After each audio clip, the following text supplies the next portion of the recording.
क्या आपको कभी ऐसा लगा है कि आपके पास सब कुछ होते हुए भी अंदर कुछ अधूरा है? क्या आप भी जानना चाहते हैं कि आपका असली मकसद क्या है? तो रुकिए मत, क्योंकि आज हम जानेंगे रोबिन शर्मा की जबरदस्त किताब discover your destiny with the monk who sold his का सार हिंदी में। इसमें बताए गए 7 जागृति के चरण और 5 डेली डिवोशंस आपके सोचने, जीने और जीवन को देखने का तरीका बदल देंगे। वीडियो के अंत तक बने रहिए। पुस्तक का परिचय: discover your destiny with the monk who sold his Ferrari. लेखक रॉबिन शर्मा। मुख्य विषय: आत्मजागरूकता, उद्देश्यपूर्ण जीवन, आध्यात्मिक विकास। पुस्तक का सार: ओवरव्यू। डिस्कवर योर डेस्टिनी एक ऐसी प्रेरणादायक यात्रा है जो आपको अपने जीवन के असली उद्देश्य को पहचानने और उसे जीने के लिए प्रेरित करती है। यह किताब बताती है कि भले ही हमारे पास सब कुछ हो, पैसा, शोहरत, सुविधाएं, फिर भी अगर हम अपने आत्मिक उद्देश्य, स्पिरिचुअल पर्पस, को नहीं जानते तो हम अधूरे ही रहते हैं। इस पुस्तक में रॉबिन शर्मा एक बार फिर से हमें जूलियन मैंटल की यात्रा से रूबरू कराते हैं, वही पूर्व वकील जिसने अपनी फेरारी बेचकर आत्मज्ञान की खोज शुरू की थी। इस बार जूलियन एक नए पात्र दर्सान से मिलता है और उसे जीवन के 7 चरणों 7 स्टेजेस ऑफ सेल्फ अवेकनिंग के माध्यम से आत्मप्रकाश की ओर ले जाता है। पुस्तक का उद्देश्य: पर्पस। यह किताब हमें यह समझाने की कोशिश करती है कि हर इंसान किसी खास उद्देश्य के साथ इस धरती पर आया है। जीवन का असली सुख और संतोष तभी मिलता है जब हम उस उद्देश्य को पहचानकर, अपने दिल की आवाज को सुनकर, जीना शुरू करते हैं। बाहरी सफलता तब तक अधूरी है जब तक हम भीतर से जागे नहीं हैं। मुख्य विषय की थीम्स: एक आध्यात्मिक जागरूकता, स्पिरिचुअल अवेकनिंग। आत्मा की आवाज सुनना और उसकी दिशा में चलना। 2 आंतरिक परिवर्तन, इनर ट्रांसफॉर्मेशन। डर, असफलता और भ्रम को पार कर अपनी असली शक्ति को पहचानना। 3 जीवन का उद्देश्य, लाइफ पर्पस। खुद को जानना और उस ज्ञान के साथ दूसरों की सेवा करना। 4 7 आत्मिक चरण, the 7 stages of self awakening, जो व्यक्ति को भ्रम से ज्ञान और अंधकार से प्रकाश की ओर ले जाते हैं। पुस्तक क्यों पढ़ें? अगर आप जीवन में खोया हुआ महसूस करते हैं, आपके पास सब कुछ होते हुए भी भीतर खालीपन है, या आप अपने अंदर की शक्ति को जगाना चाहते हैं, तो यह किताब आपके लिए एक रोशनी की किरण बन सकती है। प्रेरणादायक पंक्ति: आपका जन्म केवल जीने के लिए नहीं, बल्कि खुद को जानकर दुनिया को बेहतर बनाने के लिए हुआ है। अध्याय 1: एक आध्यात्मिक आपातकाल, अ स्पिरिचुअल इमरजेंसी। क्या होता है आध्यात्मिक आपातकाल? जब जीवन में सब कुछ ठीक ठाक चल रहा हो, नौकरी है, पैसा है, परिवार है, फिर भी अंदर कहीं एक बेचैनी बनी रहती है, तो यह कोई सामान्य स्थिति नहीं होती। यह आपकी आत्मा की पुकार होती है। एक संकेत कि आप उस रास्ते पर नहीं हैं जो आपकी आत्मा के लिए तय किया गया था। इसी स्थिति को लेखक ने स्पिरिचुअल इमरजेंसी कहा है, यानी एक आध्यात्मिक संकट जो हमें भीतर की ओर देखने के लिए मजबूर करता है। इस अध्याय में क्या बताया गया है? एक बाहरी सफलता लेकिन अंदर खालीपन। अध्याय की शुरुआत एक ऐसे व्यक्ति से होती है जो सफल है, लेकिन भीतर से असंतोष और अधूरेपन का अनुभव करता है। उसे समझ नहीं आता कि ये सब होते हुए भी जीवन इतना बोझिल क्यों लग रहा है। 2 एक असहनीय बेचैनी। धीरे धीरे उसे महसूस होता है कि यह बेचैनी सिर्फ तनाव या थकावट नहीं है, बल्कि यह उसकी आत्मा की आवाज है जो उसे जागने के लिए कह रही है। 3 असली जिंदगी की ओर बुलावा। यह अध्याय यही समझाता है कि जब व्यक्ति की आत्मा यह संकेत देती है कि वह अपने असली रास्ते से भटक गया है, तो वही क्षण एक नई शुरुआत का द्वार खोलता है। इस अध्याय से क्या सीख मिलती है? अगर आप बार बार सोचते हैं कि मुझे जीवन में कुछ बड़ा करना है, जो मैं कर रहा हूं वो मेरा असली रास्ता नहीं लगता, मैं खोया खोया महसूस करता हूं, तो यह आपकी आत्मा की आवाज है। इसे दबाइए मत, सुनिए। यह अध्याय हमें सिखाता है कि जीवन का उद्देश्य केवल कमाना, खाना और जीना नहीं है। असली सफलता तब मिलती है जब हम अपने भीतर की यात्रा शुरू करते हैं। स्पिरिचुअल इमरजेंसी को पहचानने के संकेत। हर दिन एक जैसा खाली और अर्थहीन लगने लगे। मनपसंद चीजों में भी अब खुशी न मिले। बार बार ये सवाल उठे, क्या यही मेरा जीवन है? दुनिया से दूरी बनाने की भावना, अकेले रहने की इच्छा और आत्ममंथन की शुरुआत। प्रेरक विचार। कभी कभी टूटना जरूरी होता है ताकि आप फिर से सही रूप में जुड़ सकें। जब भीतर का शोर बढ़ जाए तो समझिए आत्मा कुछ कहना चाहती है।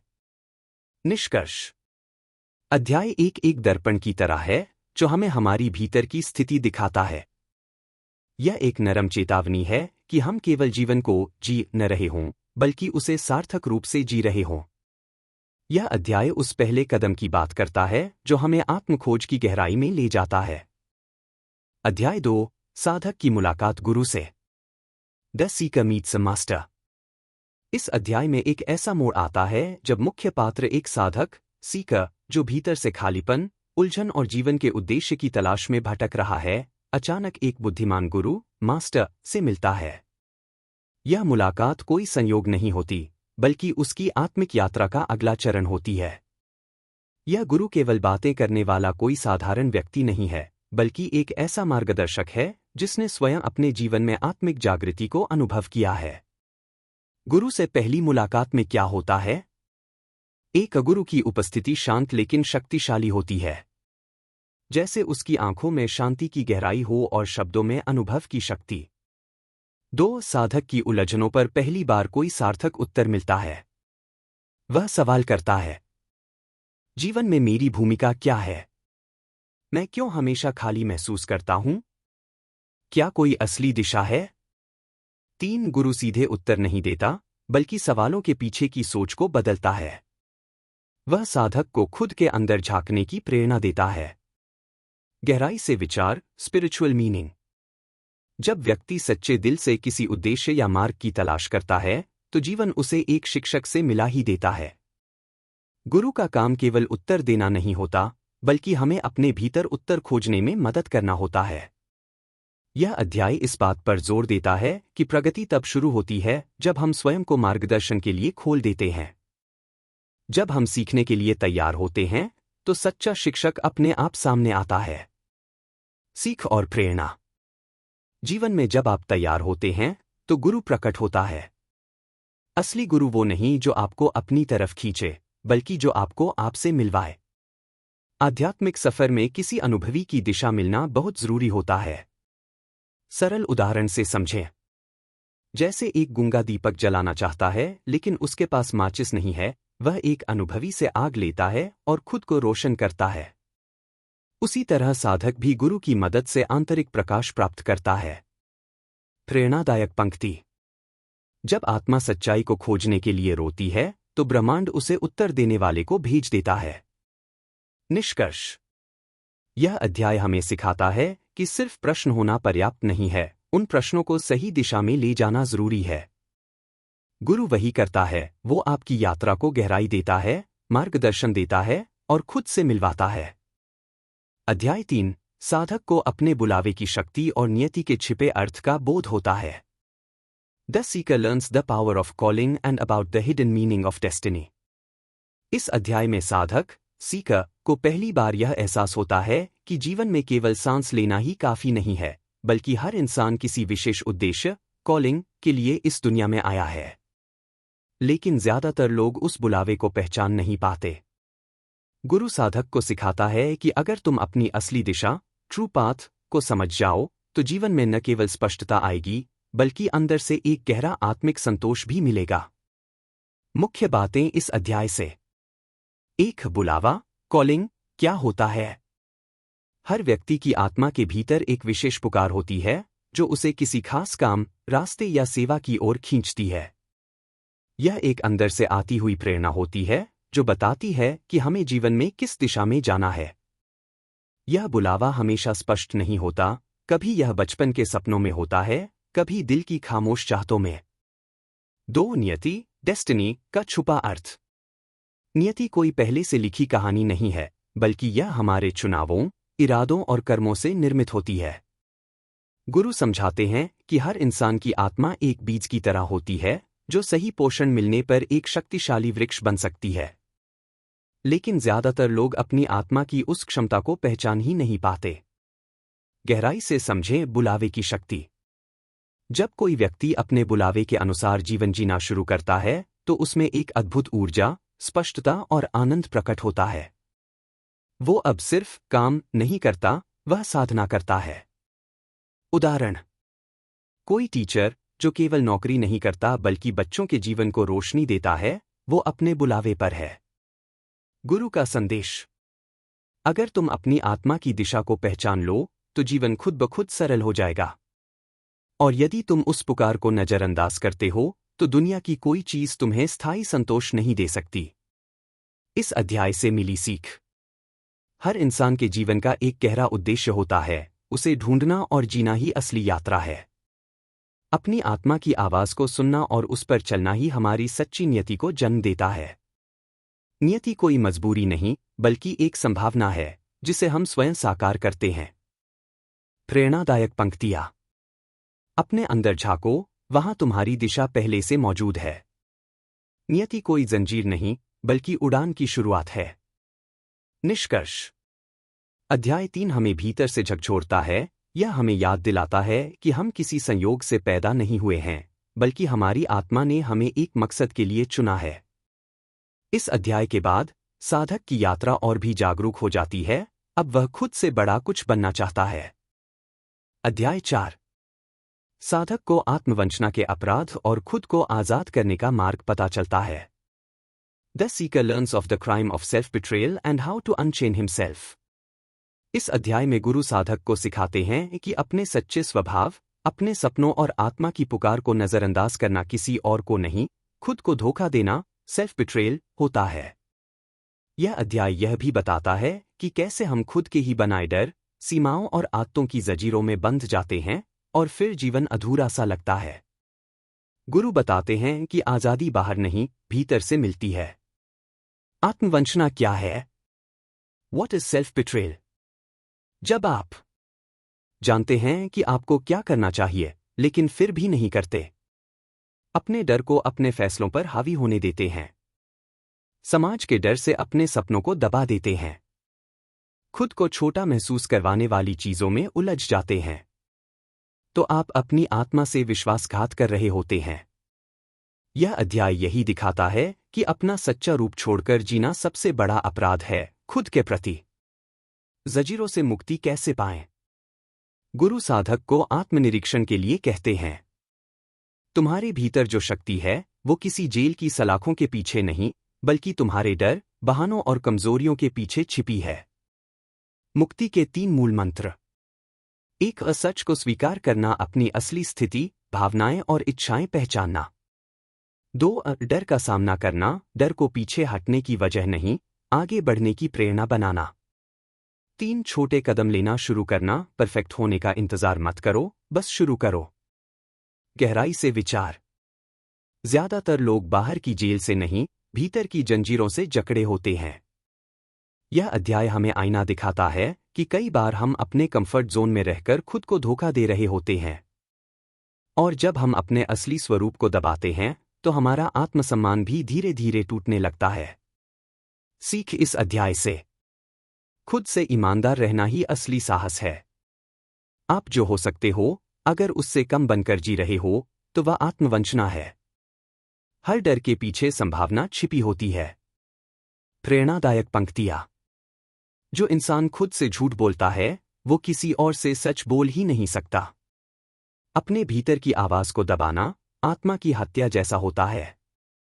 निष्कर्ष: चैप्टर 4 हमें हमारे सबसे बड़े शत्रु से मिलवाता है, हम खुद। गुरु हमें याद दिलाते हैं कि जब तक हम खुद को पूरी तरह अपनाकर नहीं जीते, तब तक हम जिंदा होकर भी अधूरे रहते हैं। अध्याय 5: साधक को पता चलता है कि मनुष्य का सबसे महत्वपूर्ण चुनाव क्या होता है।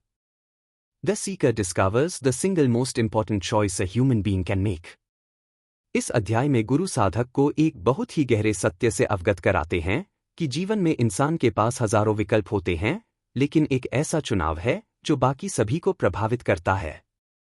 यह चुनाव है डर से जीना या प्रेम से जीना, गुरु बताते हैं कि हर इंसान को यह निर्णय लेना होता है कि वह अपने जीवन को डर, असुरक्षा और संदेह के आधार पर जिएगा या विश्वास, प्रेम और आत्म आदर के आधार पर।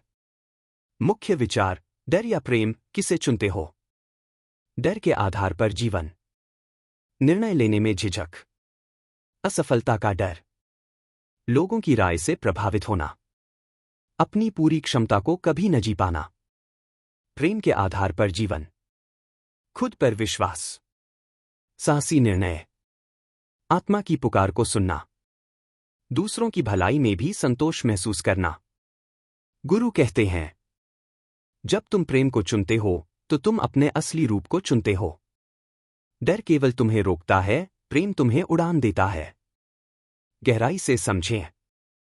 यह अध्याय हमें सिखाता है कि जीवन में रोजमर्रा के चुनाव, जैसे करियर, रिश्ते, फैसले, सभी कहीं न कहीं इस एक गहरे चुनाव पर टिके होते हैं। मैं डर से चुन रहा हूं या प्रेम से?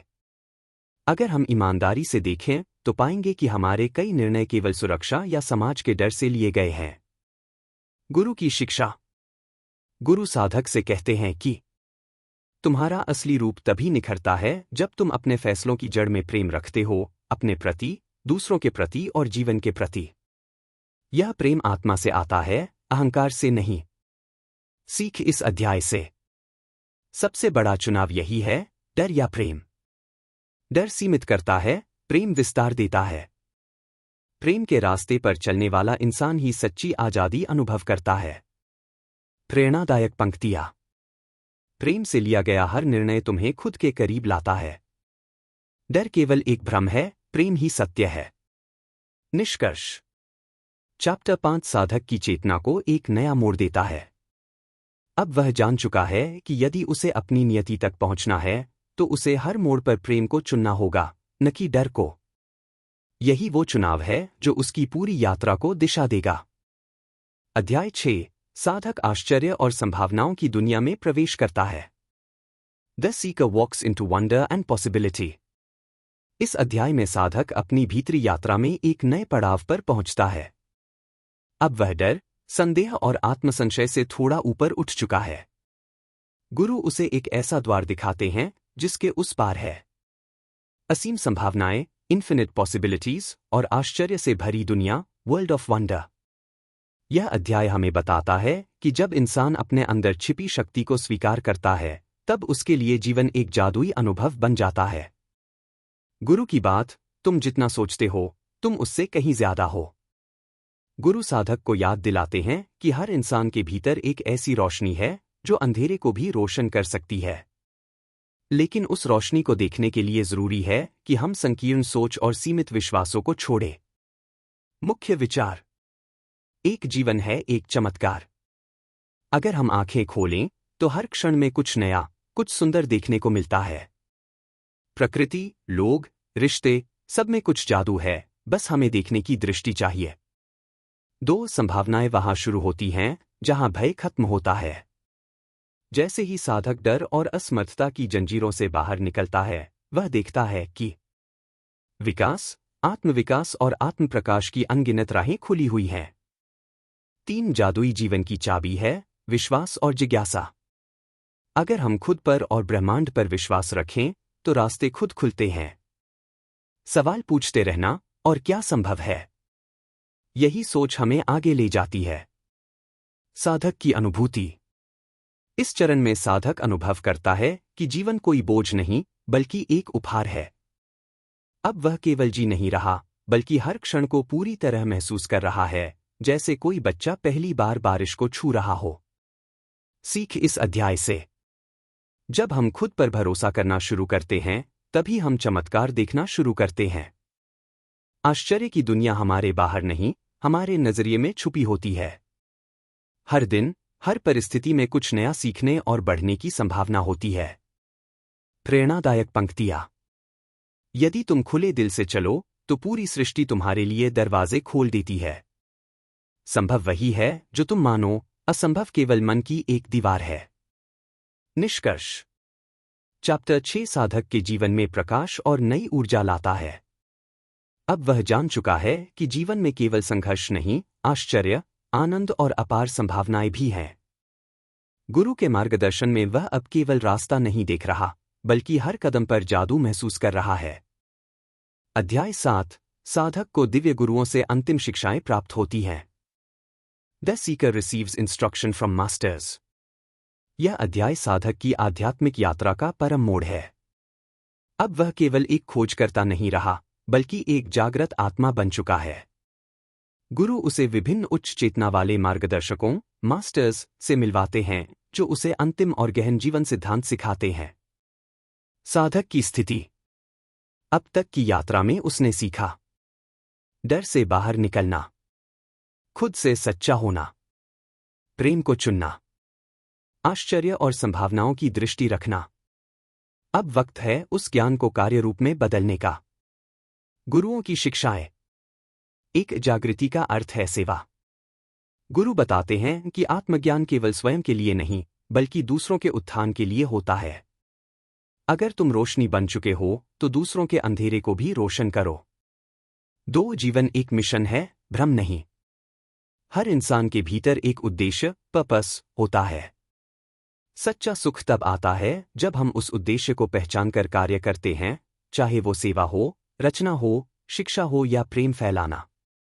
3 हर दिन एक साधना है। गुरु साधक को सिखाते हैं कि आत्मविकास कोई एक बार की चीज नहीं, बल्कि निरंतर अभ्यास है।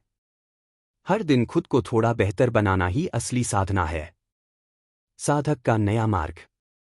अब वह कोई साधारण जीवन नहीं जीना चाहता।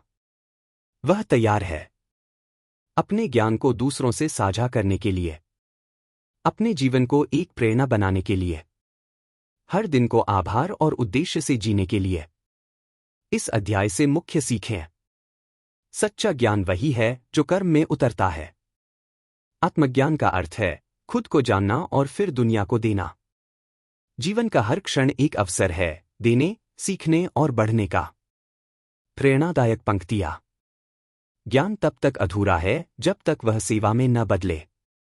जागृत आत्मा का रास्ता अकेले चलने का नहीं, सबको साथ लेकर चलने का होता है। निष्कर्ष।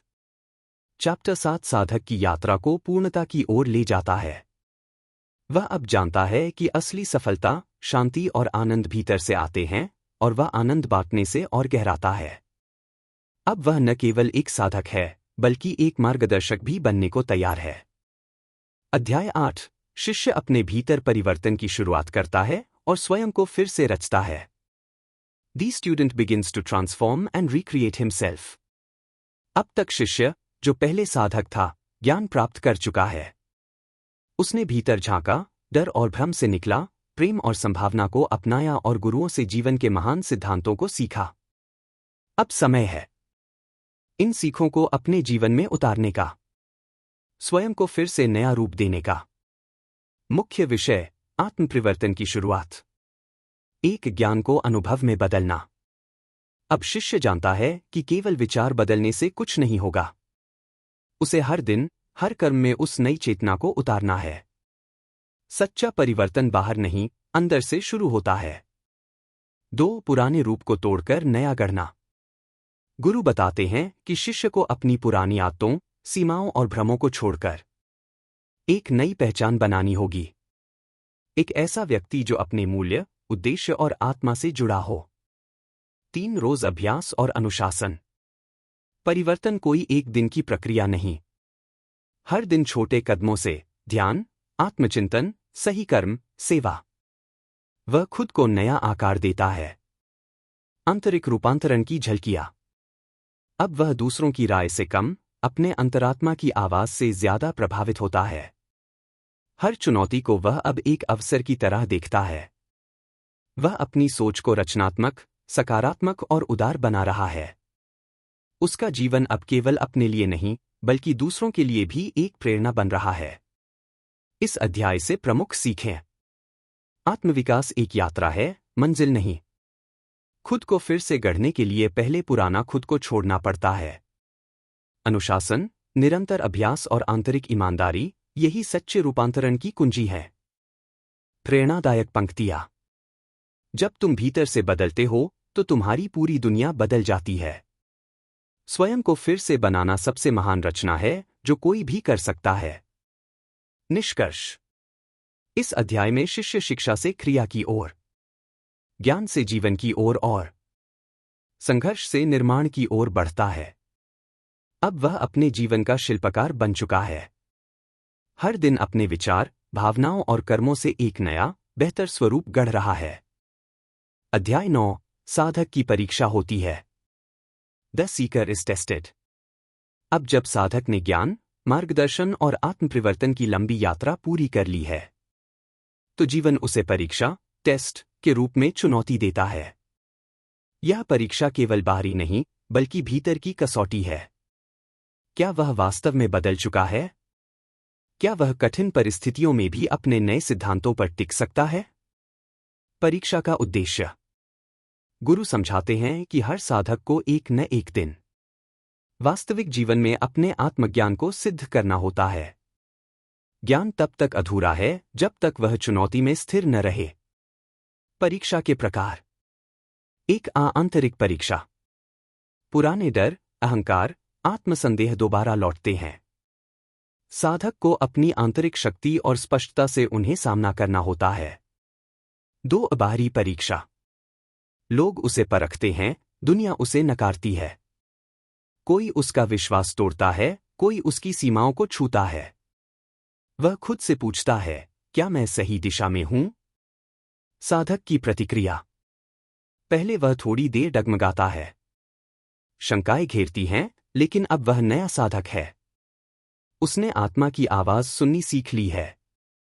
उसने अपने भीतर की शांति और संतुलन को पकड़ना सीख लिया है। वह गुरु की बात याद करता है। सच्चा योद्धा लड़ाई से नहीं डरता, क्योंकि वह जानता है, युद्ध भीतर है। इस अध्याय की मुख्य सीखें। हर आत्मजागरूक व्यक्ति को कभी न कभी परीक्षा के दौर से गुजरना ही पड़ता है। परीक्षा हमें गिराने के लिए नहीं, मजबूत बनाने के लिए होती है। ज्ञान का असली मूल्य तभी दिखता है जब हम उसे वास्तव में जीते हैं। प्रेरणादायक पंक्तियां।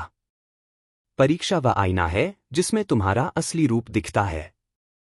जब तुम डगमगाते हो, वहीं से आत्मा बोलती है, मैं तुम्हारे साथ हूं। निष्कर्ष। यह अध्याय हमें याद दिलाता है कि जीवन हमेशा स्मूथ नहीं होता। लेकिन जो व्यक्ति जाग चुका है, वो हर तूफान को अवसर में बदलना जानता है। साधक इस परीक्षा को पार करता है, क्योंकि अब वह केवल एक शिष्य नहीं, एक जागरूक आत्मा बन चुका है। अध्याय 10, साधक की जागृति, द सीकर अवेकन्स। यह अध्याय साधक की आध्यात्मिक यात्रा का चरम बिंदु है। यहाँ वह एक साधारण इंसान से पूर्ण रूप से जागृत आत्मा बन जाता है। उसने खुद को खोजा, डर से बाहर निकला, गुरुओं से ज्ञान लिया, खुद को दोबारा रचा। अब वह एक नई चेतना के साथ जीना शुरू करता है। जागृति का अर्थ क्या है? अब साधक को यह समझ आ गई है कि वह सिर्फ शरीर या नाम नहीं, बल्कि एक शुद्ध, शांत और शक्तिशाली आत्मा है। वह जानता है कि सच्ची शक्ति भीतर से आती है, न कि बाहरी चीजों से। उसे एहसास होता है कि जीवन एक मिशन है और हर दिन एक उपहार है। जागृत साधक की विशेषताएं। 1 शांति और स्थिरता। अब कोई भी परिस्थिति उसे भीतर से नहीं हिला सकती। वह हर हाल में शांति से प्रतिक्रिया करता है। 2 करुणा और सेवा। जागृति के बाद वह केवल अपने लिए नहीं, बल्कि दूसरों की भलाई के लिए जीता है। 3 हर पल में उपस्थित। उसका मन भूत या भविष्य में नहीं भटकता। वह हर पल को पूर्ण रूप से जीता है। भीतर का परिवर्तन। पहले वह अपने नाम, काम और पहचान से जुड़ा था। अब वह आत्मा, प्रेम और उद्देश्य से जुड़ा है। पहले वह बाहरी दुनिया से अपनी खुशी खोजता था। अब वह जानता है कि सच्चा सुख भीतर ही है। प्रेरणादायक पंक्तियां। जागना मतलब यह जानना कि तुम पहले से पूरे हो। तुम्हें कहीं पहुंचने की जरूरत नहीं, तुम्हें बस खुद को पहचानना है। इस अध्याय की मुख्य बातें। आत्मजागृति कोई मंजिल नहीं, यह एक नई शुरुआत है। जागृत इंसान दुनिया को प्रेम, शांति और उद्देश्य से देखता है। असली सफलता वही है जो भीतर की शांति और सेवा से जुड़ी हो। निष्कर्ष। चैप्टर 10 यह दर्शाता है कि साधक अब एक नई अवस्था में प्रवेश कर चुका है। जहां वह जाग चुका है, सशक्त है और अब दूसरों को भी रोशन करने के लिए तैयार है। अब वह जीवन को न सिर्फ जीता है, बल्कि उसे समझता है और उसका सम्मान करता है। उसकी यात्रा एक साधारण इंसान से एक जागरूक आत्मा तक की है, और यही इस पुस्तक का मूल संदेश है। आत्मजागृति के 7 चरण, the 7 stages of self awakening. हर इंसान के जीवन में एक ऐसा समय आता है जब वो अपने भीतर एक हलचल महसूस करता है। बाहर की दुनिया में सब कुछ ठीक होते हुए भी अंदर से कुछ अधूरा, खोया हुआ सा लगता है। यही वो क्षण होता है जहां से आत्मजागृति, सेल्फ अवेकनिंग की यात्रा शुरू होती है। यह कोई साधारण यात्रा नहीं होती। यह एक आंतरिक परिवर्तन की प्रक्रिया है, जहां व्यक्ति झूठी पहचाने छोड़ता है, अपने डर से मुक्त होता है और अपने सच्चे उद्देश्य, ट्रू पर्पस, से जुड़ता है। रोबिन शर्मा इस यात्रा को 7 चरणों में बांटते हैं। हर चरण एक नए स्तर की चेतना, साहस और आत्मिक विकास की ओर ले जाता है। यह 7 चरण क्या करते हैं? आपको आपकी असली पहचान से मिलवाते हैं, अंदर छिपी संभावनाओं और शक्तियों को जगाते हैं, जीवन में सार्थकता, उद्देश्य और आनंद लाते हैं, और अंत में आपको उस बिंदु तक पहुंचा देते हैं जहां आप कहते हैं, अब मैं वास्तव में जाग गया हूं। क्यों जरूरी है यह समझना? आज की तेज रफ्तार दुनिया में हम अपने असली सेल्फ से दूर हो चुके हैं। हम दूसरों की परछाइयों में जीते हैं, समाज की अपेक्षाओं में उलझे रहते हैं। लेकिन यह 7 चरण हमें फिर से अपने भीतर के प्रकाश से जोड़ते हैं। यह यात्रा किसके लिए है? उनके लिए जो भीतर से बेचैनी महसूस करते हैं, उनके लिए जो जीवन में कुछ बड़ा और सच्चा करना चाहते हैं, उनके लिए जो आत्मा की पुकार को सुनने को तैयार हैं। अब हम जानेंगे एक एक करके इन 7 चरणों को, सरल भाषा में, गहराई से, ताकि आप भी इस परिवर्तनकारी यात्रा को अनुभव कर सकें। Stage 1, living a lie, the stage of self betrayal. Hindi में अर्थ, एक झूठ में जीना, आत्मविचलन का चरण। इसका क्या मतलब है? यह वह अवस्था होती है जब हम अपने असली स्वभाव, असली सपनों और आत्मा की आवाज को अनसुना कर देते हैं। हम वो जीवन जीने लगते हैं जो दुनिया हमसे चाहती है, जो समाज हमें सिखाता है, जो परिवार, दोस्त या करियर की अपेक्षाओं पर आधारित होता है। लेकिन हम वो जीवन नहीं जीते जो हमारी आत्मा के अनुरूप हो। कैसे दिखता है ये झूठा जीवन? आप एक ऐसी नौकरी में हैं जो सिर्फ पैसा देती है, पर सुकून नहीं। आप ऐसे रिश्तों में हैं जहां आप खुद को खोते जा रहे हैं। आपके अंदर कुछ और बनने की आग है, पर आप उसे दबा रहे हैं। आप दुनिया को दिखाते हैं कि सब ठीक है, पर भीतर टूट रहे हैं। आत्मविचलन का दर्द।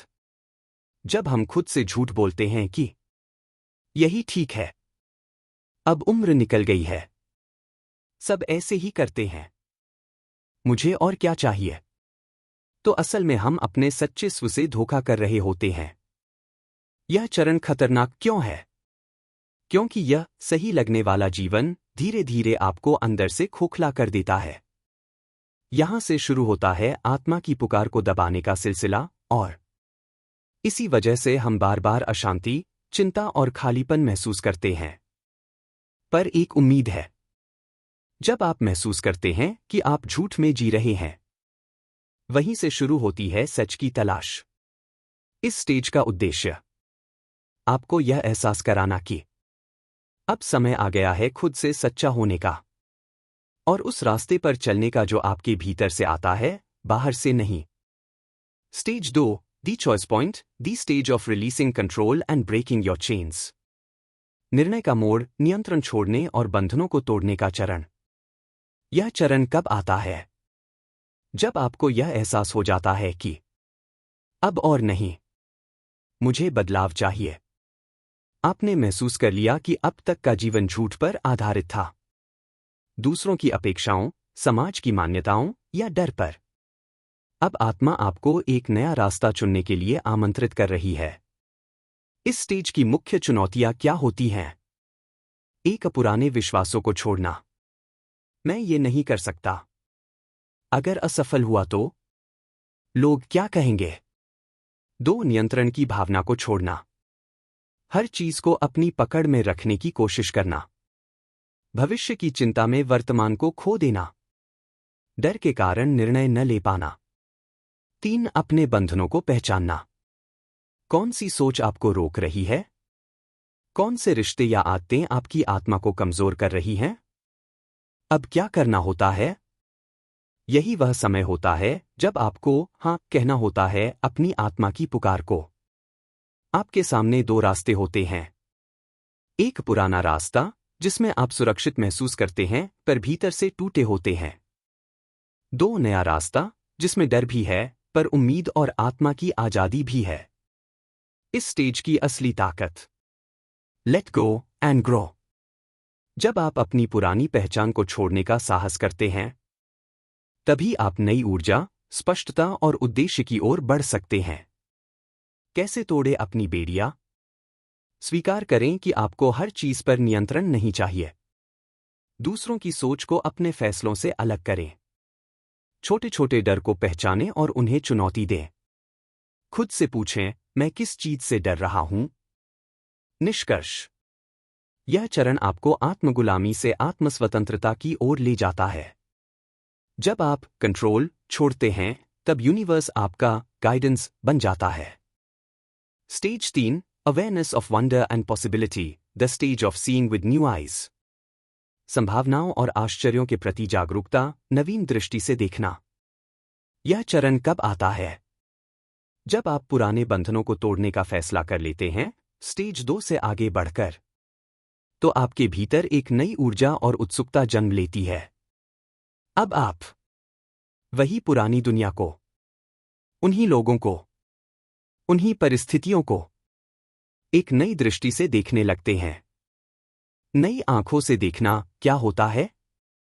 यह उस बच्चे जैसा अनुभव होता है जो पहली बार फूल को खिलते देखता है या बारिश की पहली बूंद को महसूस करता है। आप हर चीज में एक गहराई, जादू और उद्देश्य देखना शुरू करते हैं। इस चरण की विशेषताएं। 1 जिज्ञासा का पुनर्जन्म, क्यूरियोसिटी रीइग्नाइटेड। अब आप सवाल पूछते हैं, मैं कौन हूं? मुझे क्या प्रेरित करता है? क्या इससे भी बड़ा जीवन संभव है? 2 छोटे पलों में खुशी ढूंढना। सूरज की पहली किरण में, चाय की सौंधी खुशबू में, किसी के मुस्कुराने में। ये सब अब सतही नहीं लगते, इनमें अर्थ दिखने लगता है। 3 असंभव अब असंभव नहीं लगता। अब आप संभावनाओं पर भरोसा करने लगते हैं। डर की जगह उत्साह ले लेता है और जीवन अब एक मिशन जैसा लगने लगता है। इस स्टेज का अनुभव कैसा होता है? ऐसा लगता है जैसे आपने अपने अंदर की धुंध हटा दी हो। चीजें अब स्पष्ट हैं, रंगीन हैं और प्रेरक हैं। आप अब एक यात्री नहीं बल्कि एक विद्यार्थी बन चुके हैं जिसे खुद को और जीवन को समझने की भूख है। व्यावहारिक संकेत कि आप इस चरण में हैं। आप किताबें पढ़ने लगते हैं जो पहले कभी रुचिकर नहीं लगी। आप अकेले रहकर खुद के विचारों को सुनना चाहते हैं। आपको लगता है कि हर चीज एक संकेत है, जैसे ब्रह्मांड आपसे बात कर रहा हो। आप साधारण में भी असाधारण देखने लगते हैं। निष्कर्ष। यह चरण वह मोड़ है जहां आपकी आंतरिक यात्रा की असली शुरुआत होती है। अब आप सिर्फ दुनिया नहीं देख रहे, आप जीवन को समझना शुरू कर चुके हैं। Stage 4, instruction from masters, the stage of learning, failing and preparation. मास्टर से मार्गदर्शन पाना, सीख, असफलता और तैयारी का चरण। यह चरण कब आता है? जब आपने जीवन को नए नजरिए से देखना शुरू कर दिया हो। स्टेज 3। तो अब ब्रह्मांड आपको सीखने का अगला स्तर प्रदान करता है। अब आपकी आत्मा तैयार है शिष्य बनने के लिए। इस चरण में आपको ऐसे गुरु, मेंटर, अनुभव या पाठ मिलते हैं जो आपकी आत्मयात्रा को गहरा बना देते हैं। गुरु या मास्टर का मतलब क्या है? यह जरूरी नहीं कि कोई व्यक्ति ही गुरु हो। आपके गुरु हो सकते हैं कोई किताब, कोई मुश्किल अनुभव, कोई बच्चा जो मासूमियत सिखा दे, या कोई असफलता जो आपको भीतर से मजबूत बना दे।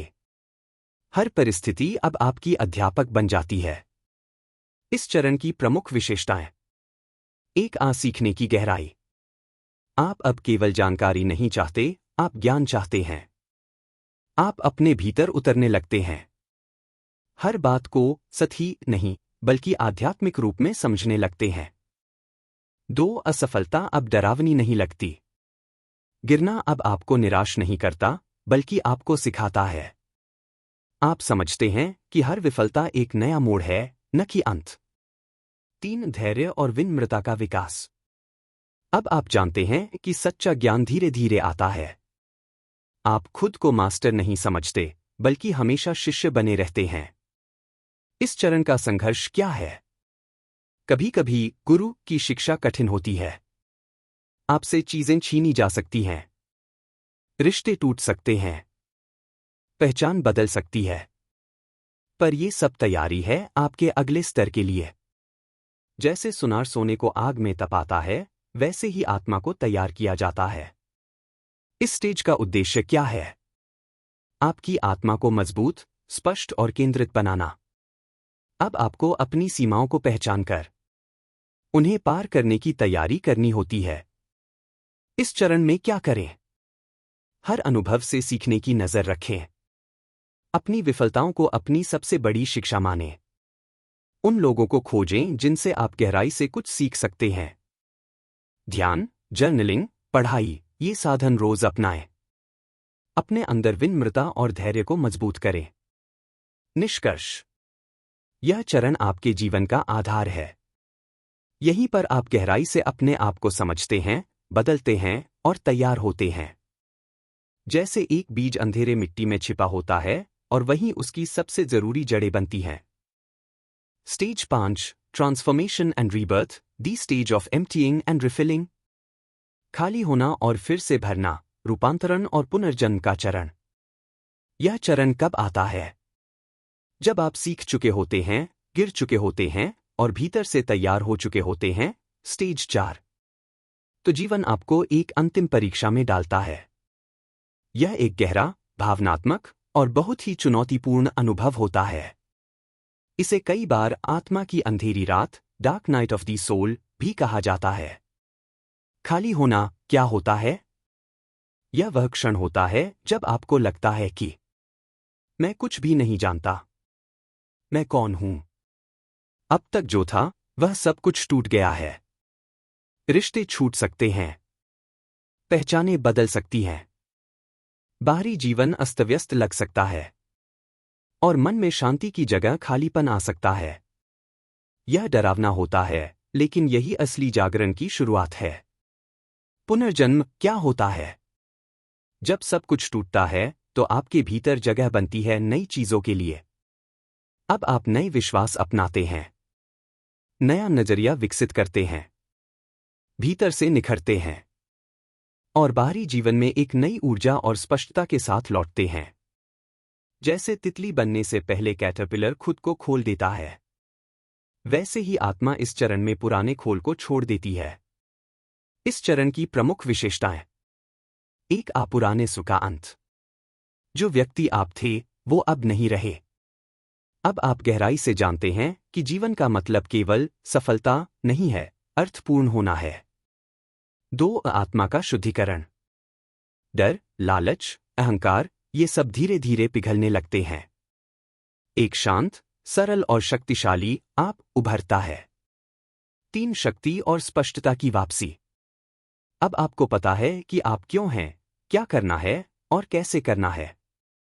यह एक नई शुरुआत है, बाहरी दुनिया में, लेकिन एक भीतर से बदले हुए इंसान के रूप में। इस स्टेज में क्या करें? खुद को समय दें, ये कोई दौड़ नहीं है। अपने विचारों और भावनाओं को खुलकर स्वीकारें। ध्यान और आत्मनिरीक्षण को अपनी दिनचर्या बनाएं। अकेलापन भी अपनाएं, क्योंकि यहीं पर असली परिवर्तन होता है। खुद से पूछते रहें, मैं कौन हूं और मैं क्यों यहां हूं? प्रतीकात्मक रूप से यह चरण कैसा होता है? जैसे कोई साधु सब कुछ छोड़ देता है और फिर एक संत बनकर लौटता है। जैसे कोई बीज मिट्टी में सड़ता है और फिर एक पेड़ बनकर उगता है। यह चरण वही तपस्या है जिसके बिना ज्ञान अधूरा है। निष्कर्ष, यह जीवन का सबसे शक्तिशाली मोड़ है। यहां आप पुराने को जाने देते हैं और नए को अपनाते हैं। यहां आप असली आप से मिलते हैं। आप अब तैयार हैं अपने धर्म को पहचानने और उसे पूरा करने के लिए। Stage 6, the trial, the stage of testing and confirmation. परीक्षा और पुष्टि का चरण। यह चरण कब आता है? जब आप एक गहरे रूपांतरण, ट्रांसफॉर्मेशन, रीबर्थ से गुजर चुके होते हैं। जब आप खुद को नए दृष्टिकोण और शांति के साथ महसूस करते हैं, तब जीवन आपको एक अंतिम परीक्षा में डालता है। यह जांचने के लिए कि क्या आप वास्तव में बदल गए हैं? क्या आपने केवल समझा है या उस समझ को जीवन में उतारा भी है? इस चरण का उद्देश्य क्या है? आत्मा की प्रामाणिकता की परीक्षा लेना। यह देखना कि आप कितने स्थिर हैं अपने नए स्वरूप में।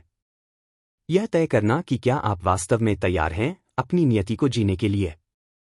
यह एक बीज के अंकुर बन जाने के बाद तेज हवाओं में जिंदा रहने जैसा है। परीक्षा कैसे होती है? यह परीक्षा कई रूपों में आ सकती है। कोई पुरानी आदत फिर से सामने आ सकती है। कोई भावनात्मक रिश्ता आपकी परीक्षा ले सकता है। समाज, परिवार या कार्यक्षेत्र में बाधाएं आ सकती हैं। कभी कभी आंतरिक शंका, क्या मैं सच में बदल गया हूं? ये सब इसलिए होते हैं ताकि आप खुद की पुष्टि कर सकें। इस स्टेज की खास बातें। एक आत्मिक दृढ़ता की कसौटी। आपके नए विचार, नई आदतें और उद्देश्य। क्या आप उन्हें बाहरी संघर्षों में भी निभा सकते हैं? 2 पुराने मैं की वापसी की कोशिश। पुराने भय, मोह और अहंकार फिर से सिर उठा सकते हैं, लेकिन अब आप उन्हें पहचानकर खुद को उनसे मुक्त रख सकते हैं। 3 विश्वास और धैर्य की परीक्षा। आप में यह शक्ति है या नहीं कि आप अकेले होकर भी अपने मार्ग पर अडिग रह सकें। इस स्टेज में क्या करें? अपने मूल्य और ज्ञान पर भरोसा रखें। भावनात्मक प्रतिक्रियाओं की बजाय आत्मनिरीक्षण करें। खुद को याद दिलाएं कि यह सिर्फ एक परीक्षा है। नियमित ध्यान, जर्नलिंग और मौन साधना करें। अपने मार्गदर्शकों या समुदाय से जुड़ाव बनाए रखें। ये चरण क्यों जरूरी है? अगर कोई व्यक्ति बदलाव के बाद बिना परखे आगे बढ़ जाए, तो वह फिर से गिर सकता है। इसलिए परीक्षा जरूरी है ताकि ब्रह्मांड यह देखे कि आप अपने नए स्व में कितने सच्चे और स्थिर हैं। अनुभव का रूपांतरण, उदाहरण के रूप में, राम को वनवास मिला और तभी वह मर्यादा पुरुषोत्तम बने। गौतम बुद्ध को बोधि वृक्ष के नीचे मारा के भ्रमों से परीक्षा मिली और वहीं वे बुद्ध बने। निष्कर्ष, यह चरण आपको प्रामाणिकता का आभास कराता है। यह अंतिम तैयारी है जहां आप ब्रह्मांड को यह दिखाते हैं, अब मैं तैयार हूं। अब मैं बदल चुका हूं। परीक्षा के बाद ही प्रमाणीकरण, कन्फर्मेशन आता है। Stage 7, the great awakening of self, the stage of fearlessness. आत्मा की पूर्ण जागृति, निर्भयता और आत्मबोध का अंतिम चरण। यह चरण कैसा होता है? यह वह अवस्था है जब व्यक्ति अपने सच्चे स्वरूप को पहचान लेता है, जीवन में डर, भ्रम और आत्मसंदेह से मुक्त हो जाता है, दुनिया में रहते हुए भी अंतर से पूर्ण शांति और संतुलन में होता है, हर परिस्थिति में स्थिर, करुणामय और उद्देश्य से भरपूर होता है। अब व्यक्ति खुद को जीता है, न कि दुनिया की अपेक्षाओं को। मुख्य लक्षण इस चरण के: एक आत्मा की पूरी जागृति, सेल्फ रियलाइजेशन। अब यह समझ स्पष्ट हो चुकी है कि मैं शरीर नहीं, मैं आत्मा हूं जो अनंत, शांत और शक्तिशाली है। व्यक्ति जानता है कि उसका अस्तित्व किसी उद्देश्य के लिए है, और वो उद्देश्य दुनिया में रोशनी फैलाना है। 2 निर्भयता, फियरलेसनेस। अब कोई डर नहीं, ना असफलता का, ना आलोचना का, ना अकेलेपन का, ना मृत्यु का, क्योंकि व्यक्ति जान चुका है कि उसका मूल्य बाहरी चीजों से नहीं, अंदर की सच्चाई से तय होता है। 3 उद्देश्यपूर्ण जीवन, लिविंग विद धर्मा। अब व्यक्ति हर दिन उस उद्देश्य के अनुसार जीता है। पैसा, प्रतिष्ठा, सफलता ये अब केवल साधन हैं। असली लक्ष्य है सेवा, करुणा और चेतना फैलाना। 4. संतुलन और शांति। जीवन में चाहे जो हो रहा हो, व्यक्ति भीतर से स्थिर होता है। अब कोई उतार चढ़ाव उसे परेशान नहीं करते। वो जानता है यह भी बीत जाएगा। इस अवस्था में व्यक्ति कैसा होता है? जैसे कोई संत जो भीड़ में भी मौन है, जैसे एक दीपक जो अंधेरे में भी प्रकाश फैलाता है, जैसे कमल जो कीचड़ में भी खिला रहता है। इस स्टेज की झलकियां। स्थिति पहले अब। पहचान बाहरी चीजों से आत्मा से। उद्देश्य दुनिया को खुश करना, सच्चाई को जीना। सोच मैं क्या पाऊं, मैं क्या दे सकूं। डर हर कदम पर कोई डर नहीं। मन व्यस्त और परेशान, शांत और स्थिर। इस चरण का उद्देश्य क्या है? इस अंतिम स्टेज में व्यक्ति खुद को पूर्ण रूप से स्वीकार कर चुका होता है। अब वह आत्मा के स्तर पर जीता है, जहां हर एक पल में जागरूकता, प्रेम और उद्देश्य का समावेश होता है। प्रेरणादायक पंक्ति। जिसने खुद को जान लिया, वो पूरी दुनिया को जान चुका है। और जो खुद से डरता नहीं, वो किसी और से भी नहीं डरता। निष्कर्ष। यह स्टेज बताती है कि हम सबका लक्ष्य केवल सफलता नहीं, आत्मप्रकाश है। और जब आत्मा जाग उठती है, तो पूरा जीवन ध्यान, सेवा और प्रेम बन जाता है। अब आप संसार में लौटते हैं, लेकिन बदले हुए, जागे हुए और शांति से भरपूर। अब आप एक लाइट बेयरर हैं, एक चेतना का दीपक। इन 7 चरणों की यात्रा कोई एक दिन की प्रक्रिया नहीं है। यह जीवन भर चलने वाली आंतरिक यात्रा है, जहां आप खुद को धीरे धीरे पहचानते हैं, स्वीकार करते हैं और निखारते हैं। आत्मजागृति एक मंजिल नहीं, एक नई शुरुआत है। हर दिन की 5 आत्मिक साधनाएं, द 5 डेली डिवोशंस। जिस तरह शरीर को जीवित रखने के लिए भोजन जरूरी है, वैसे ही आत्मा को जागृत रखने के लिए हर दिन साधना जरूरी है। आधुनिक जीवन में हम लगातार व्यस्त रहते हैं। काम, मोबाइल, सोशल मीडिया, दौड़ती जिंदगी। लेकिन इस भागदौड़ में हम भूल जाते हैं कि हमारी असली ताकत और शांति अंदर से आती है, न कि बाहर की चीजों से। ये साधनाएं क्या करती हैं? दिन की शुरुआत को शक्तिशाली बनाती हैं। भीतर के विचार, भावनाएं और उद्देश्य को स्पष्ट करती है। जीवन में अनुशासन, प्रेम और करुणा लाती है। और सबसे अहम, हमें आत्मजागृति की ओर ले जाती है। क्यों अपनाएं ये साधनाएं? आज की दुनिया में सफलता की परिभाषा सिर्फ पैसा या नाम नहीं है। सच्ची सफलता है भीतर से शांत रहना, प्रेमपूर्ण बनना और दुनिया में सकारात्मक प्रभाव छोड़ना। यह 5 डिवोशंस हमें उसी दिशा में ले जाते हैं। हर साधना एक अवसर है खुद से जुड़ने का, ब्रह्मांड की ऊर्जा को महसूस करने का और हर दिन को एक नए उद्देश्य के साथ जीने का। अब आइए जानें एक एक करके उन 5 गूढ़, सरल लेकिन शक्तिशाली साधनाओं को, जो आपके जीवन में चमत्कारी परिवर्तन ला सकती हैं। ये वो 5 आध्यात्मिक आदतें हैं जो हर इंसान को अपने भीतर के सच्चे स्वरूप से जुड़ने में मदद करती हैं। 1. रोज सुबह 5 बजे उठो। जो जल्दी उठते हैं, वही जीवन से सर्वश्रेष्ठ प्राप्त करते हैं। Those who get up early are those who get the best from life. इसका मूल उद्देश्य क्या है? सुबह का समय सबसे शांत, शुद्ध और ऊर्जावान समय होता है।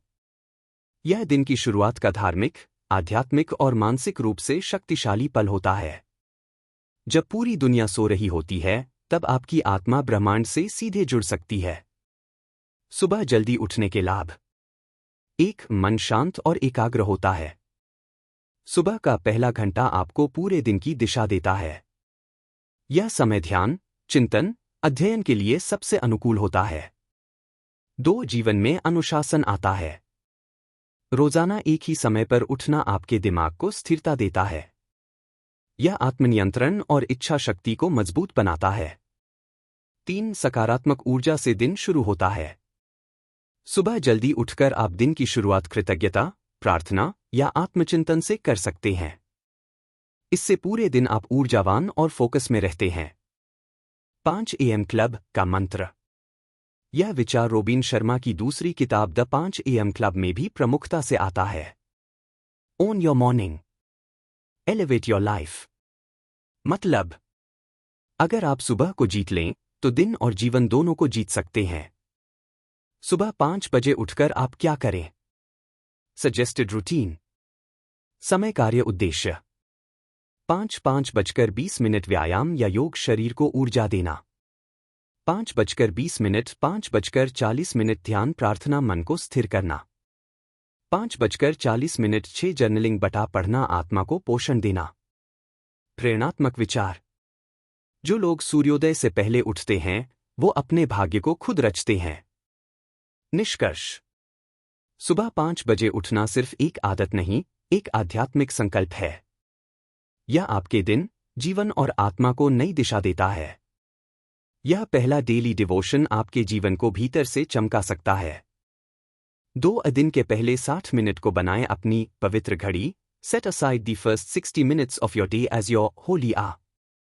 यह आपकी आत्मिक साधना का समय है, प्रार्थना, ध्यान, आत्मचिंतन और ज्ञान ग्रंथों का अध्ययन। इसका क्या मतलब है? जैसे शरीर को भोजन की जरूरत होती है, वैसे ही आत्मा को रोज शांत समय, अंदर झांकने और आध्यात्मिक पोषण की जरूरत होती है। रोबिन शर्मा इसे कहते हैं होली आवर, यानी हर सुबह का पहला घंटा सिर्फ अपने अंदर के व्यक्ति के लिए। इस पवित्र समय में क्या करना चाहिए? आप चाहें तो इसे 20-20-20 के फॉर्मेट में बांट सकते हैं। समय, गतिविधि, उद्देश्य। 20 मिनट ध्यान बटा प्रार्थना, मन की शांति, आत्मजागरूकता। 20 मिनट पढ़ाई, स्पिरिचुअल या मोटिवेशनल बुक्स, आत्मिक पोषण। 20 मिनट जर्नलिंग बटा चिंतन, विचारों की स्पष्टता और आत्मचिंतन। होली आवर में ये चीजें करें। 1. प्रार्थना और ध्यान, प्रेयर मेडिटेशन। ब्रह्मांड से जुड़ाव महसूस करें। अपने अंदर की आवाज सुनें। 2. Journaling, writing down thoughts. अपने डर, इच्छाएं, धन्यवाद की बातें लिखें। आज कैसा महसूस हो रहा है उसे शब्द दें। 3. ज्ञान ग्रंथों का अध्ययन, विजडम रीडिंग। भगवद गीता, उपनिषद, बौद्ध साहित्य या प्रेरणादायक लेखक जैसे रोबिन शर्मा, एकहार्ट टोले आदि। 4. जीवन की समीक्षा, लाइफ रिफ्लेक्शन। कहाँ जा रहे हैं? क्या आप उस राह पर हैं जहां आप सच में जाना चाहते हैं? इस अभ्यास से क्या होगा? आपका दिन शांति, दृष्टि और आत्मबल से भरा होगा। आप जीवन को रिएक्ट नहीं करेंगे, बल्कि कृपा और समझदारी से उत्तर देंगे। यह एक आंतरिक आध्यात्मिक बैटरी को चार्ज करने जैसा है। प्रेरणात्मक विचार।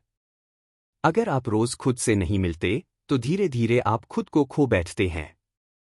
निष्कर्ष। हर दिन का पहला घंटा सबसे पवित्र समय होता है। यह वो समय है जब आप बाहरी दुनिया के शोर से दूर भीतर की आवाज सुन सकते हैं। होली आत्मा की सुबह की पूजा। इसे रोज निभाएं और आपकी चेतना निखर उठेगी। 3. अपने आचरण, करुणा और चरित्र का ऐसा स्तर दिखाए जो लोगों की कल्पना से भी परे हो। Display a standard of care, compassion and character well beyond what anyone could ever imagine from you। जब आप असाधारण करुणा, सेवा और मूल्यों को अपनाते हैं तो आप एक नए विश्व के निर्माण में अपनी भूमिका निभाते हैं। इस विचार की गहराई क्या है? इस सिद्धांत का मूल यह है कि दुनिया तभी बदलेगी जब हम खुद अपने व्यवहार को ऊंचा उठाएं। रोबिन शर्मा यहां हमें एक सर्वोत्तम संस्करण बनने की प्रेरणा देते हैं जिसमें हम स्वार्थ से ऊपर उठते हैं, दयालुता को अपना धर्म मानते हैं और ऐसा व्यवहार करते हैं कि लोग आश्चर्यचकित हो जाए। कैसे अपनाएं यह सिद्धांत? 1. हर व्यक्ति के साथ सम्मान से पेश आए, इवन स्ट्रेंजर्स। चाहे कोई गार्ड हो या CEO, हर किसी के साथ समान प्रेम और आदर। मुस्कुराकर बात करें, सुनें, समझें। 2. कभी भी बदले की भावना से कार्य न करें। जिसने मेरे साथ बुरा किया, मैं क्यों अच्छा करूं? यह दृष्टिकोण आपको नीचा खींचता है। महान आत्माएं क्षमा को अपनी ताकत बनाती हैं।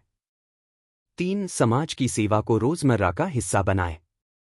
जरूरतमंदों की मदद करें, चाहे छोटी हो या बड़ी। दूसरों के जीवन को आसान बनाना ही आत्मिक कार्य है। 4. उच्च चरित्र के मानक पर जिएं, भले ही कोई देख न रहा हो। ईमानदारी, सच्चाई और दया ये छिपे हुए गुण नहीं होते, ये आत्मा की चमक होते हैं। आपके चरित्र की गहराई क्या दर्शाती है? क्या देखभाल आप दूसरों की भलाई के लिए क्या करते हैं? कंपैशन, करुणा, क्या आप दूसरों का दर्द समझते हैं? कैरेक्टर, चरित्र, आप तब कैसे व्यवहार करते हैं जब कोई देख नहीं रहा? जब आप यह सब करते हैं तो क्या होता है? आप न केवल अपनी आत्मा को ऊपर उठाते हैं, बल्कि दूसरों के जीवन को भी रोशन करते हैं। आपकी उपस्थिति एक आध्यात्मिक शक्ति बन जाती है। आप दुनिया को बता देते हैं कि पवित्रता, दया और सेवा अब भी जिंदा है। प्रेरणात्मक विचार, एक व्यक्ति जो रोशनी बनता है वो हजारों के अंधकार को मिटा सकता है।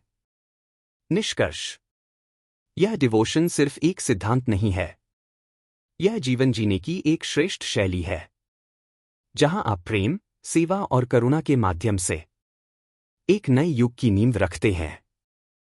4. अपने काम में ऐसा उत्कृष्टता स्तर दिखाओ जिसकी कोई कल्पना भी न कर सके, फिर समृद्धि और संतुष्टि अपने आप तुम्हारे पास आएगी। Display a standard of excellence at work far higher than anyone would ever expect from you. Abundance and fulfillment will flow back to you. अपने कार्य को साधना बना दो। जितना अपेक्षित है उससे कई गुना बेहतर करो। यही सच्ची सफलता और संतोष की कुंजी है। इस विचार का सार क्या है? रोबिन शर्मा का यह सिद्धांत कहता है कि काम को सिर्फ कमाई का साधन मत समझो, उसे ईश्वर की पूजा, आत्मा की अभिव्यक्ति समझो। जब आप औसत स्तर से ऊपर उठकर उत्कृष्टता, एक्सेलेंस को आदत बना लेते हो, तभी सच्ची सफलता, सम्मान और आंतरिक संतोष मिलते हैं। उत्कृष्टता, एक्सेलेंस क्या होती है? हर छोटा काम भी महानता के साथ करना। चाहे ईमेल भेजना हो या प्रेजेंटेशन बनाना, हर चीज में ध्यान और पूर्णता। कोई देख रहा है या नहीं, हर बार श्रेष्ठ देना। यह आपकी आत्मा का स्तर तय करता है, दुनिया का नहीं। रचनात्मकता, ईमानदारी और लगन से काम करना। Excellence is when no one expects brilliance and you still deliver brilliance. कैसे अपना यह डिवोशन? 1. जस्ट इनफ से बाहर निकलो। बस इतना कर लिया कि काम पूरा हो जाए, यह सोच छोड़ दो। सोचो, मैं ऐसा क्या करूं जो लोग याद रखें? 2. हर कार्य को सिग्नेचर बनाओ। ऐसा करो कि लोग कहें, ये काम तो उसने ही किया होगा। 3. प्रोएक्टिव बनो, रिएक्टिव नहीं। सिर्फ जवाब न दो, पहले से समाधान सोचो। टीम में सबसे आगे रहो, बिना कहे योगदान दो। 4. हर दिन कुछ नया सीखो। हर दिन खुद को 1% बेहतर बनाओ। पढ़ो, पूछो, प्रयोग करो। क्या मिलेगा बदले में? आपको मिलेगा आर्थिक समृद्धि, अबंडेंस, संतोष और आत्मगौरव, फुलफिलमेंट, लोगों का भरोसा और सम्मान, और सबसे अहम, अपनी आत्मा की संतुष्टि। प्रेरणात्मक विचार, काम को इबादत बना दो, तो हर दिन सफलता का एक नया सूरज उगता है। निष्कर्ष, इस डिवोशन का मतलब है, आपका काम आपकी आत्मा की पहचान है। जो लोग औसत से ऊपर उठते हैं, बिना मांगे ही उन्हें वो सब मिलता है जो दूसरों को सपने में भी नहीं मिलता। 5. खुद को सबसे प्रेमपूर्ण व्यक्ति बनने के लिए समर्पित करो। सोचो, महसूस करो और व्यवहार करो जैसे कि तुम इस धरती के सबसे महान इंसानों में से एक हो, क्योंकि तुम वास्तव में हो। Devote yourself to being the most loving person you know and thinking, feeling and acting. जब तुम प्रेम, आत्मगौरव और महानता की ऊर्जा में जीते हो, तो जीवन तुम्हें उसी ऊंचाई पर पहुंचा देता है जहां तुम सदा से हो। इस विचार की गहराई क्या है? रोबिन शर्मा यहां यह नहीं कह रहे कि तुम सबसे बेहतर बनो, बल्कि यह कह रहे हैं, तुम पहले से महान हो, बस उसे पहचानो, जियो और बांटो। यहां 2 चीजें मुख्य हैं। 1. प्रेम से जीना, लिविंग विद लव। 2. अपने भीतर की महानता को स्वीकारना, आउनिंग योर ग्रेटनेस। कैसे अपना यह सिद्धांत? 1. हर स्थिति में प्रेम से प्रतिक्रिया दो। चाहे कोई नाराज हो, आलोचना करे या चुप रहे, तुम प्रेम का जवाब दो। यह कमजोरी नहीं, आध्यात्मिक शक्ति है। अपनी आत्मा की महानता को पहचानो। खुद से कहो, मैं अद्वितीय हूं और मेरी उपस्थिति इस दुनिया के लिए जरूरी है। शर्म या संकोच नहीं, गर्व और जिम्मेदारी के साथ जियो। 3 दूसरों को ऊपर उठाओ। जब आप खुद को मूल्यवान समझते हो, तब आप दूसरों को भी मूल्य देते हो। छोटी छोटी तारीफें, मदद, मुस्कान, ये सब किसी की पूरी दुनिया बदल सकती हैं। 4 हर दिन खुद से पूछो, क्या आज मैंने किसी की जिंदगी थोड़ी और सुंदर बनाई? परिणाम क्या मिलेगा? आप भीतर से शांत, संतुष्ट और शक्तिशाली महसूस करेंगे। लोग आपकी ओर आकर्षित होंगे, क्योंकि प्रेममयी ऊर्जा सबसे ऊंची होती है। आप सैकड़ों नहीं, हजारों जिंदगियों को प्रेरित कर पाएंगे। और सबसे अहम, आपका जीवन कभी वैसा नहीं रहेगा जैसा पहले था। प्रेरणात्मक विचार। जब तुम प्रेम में रहते हो, तो ब्रह्मांड तुम्हारे लिए रास्ते खुद बनाता है। निष्कर्ष। यह 5वां डिवोशन कहता है कि तुम सिर्फ इंसान नहीं, एक दिव्य उपस्थिति हो। जब तुम अपने आप को प्रेम, आदर और महानता से जीने का वचन देते हो, तो दुनिया खुद को बदलने लगती है। निष्कर्ष, कंक्लूजन। इन 5 साधनाओं को हर दिन अपनाने से व्यक्ति मानसिक रूप से शांत, आत्मिक रूप से जुड़ा हुआ, शारीरिक रूप से ऊर्जावान और जीवन में उद्देश्यपूर्ण बनता है। बाहरी सफलता तभी स्थायी होती है जब भीतर की दुनिया संतुलित हो। अगर आपको यह वीडियो पसंद आया तो एक लाइक जरूर दीजिए और कमेंट में बताइए आपको सबसे ज्यादा प्रेरणा किस स्टेज या डेली अभ्यास से मिली। और हाँ, ऐसे ही लाइफ चेंजिंग बुक समरीज और मोटिवेशनल कंटेंट के लिए चैनल सब्सक्राइब करना न भूलें, क्योंकि अगली वीडियो में हम लाएंगे एक और जबरदस्त किताब आपके जीवन को जगाने के लिए। याद रखिए, आपकी किस्मत आपके हाथ में है। मिलते हैं अगले वीडियो में।